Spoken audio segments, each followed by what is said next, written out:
ఆలోచిస్తాడు. శత్రువులుగా ఉన్నప్పుడే నీ గురించి ఆలోచించిన దేవుడు మరి మిత్రులుగా అయిన తర్వాత, స్నేహితుడిగా అయిన తర్వాత, ఆయనకి ఇష్టడుగా అయిన తర్వాత నీ గురించి ఆయన ఆలోచిస్తాడా, ఆలోచించడా?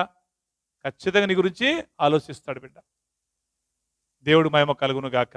ఇక్కడ 2 విషయాలు మనం గమనించాలి బిడ్డ. 9వ వచనంలో చెప్పినట్లుగా ఆయన ఆ రక్తము వలన మనల్ని నీతిమంతులుగా తీర్చుకున్నాడు.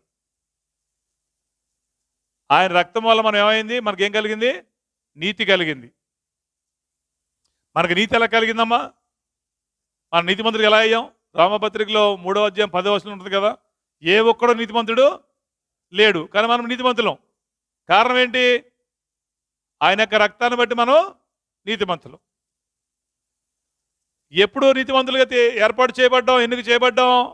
ఆయన ఎరగక మునిపే, ఆయన అంటే తెలియక మునిపే ఇష్టానుసారంగా జీవించిన ఆ యొక్క జీవితం అంతట్లో కూడా దేవుడు క్షమించి మనల్ని నీతిమంతుడిగా తీర్చుకున్నాడు.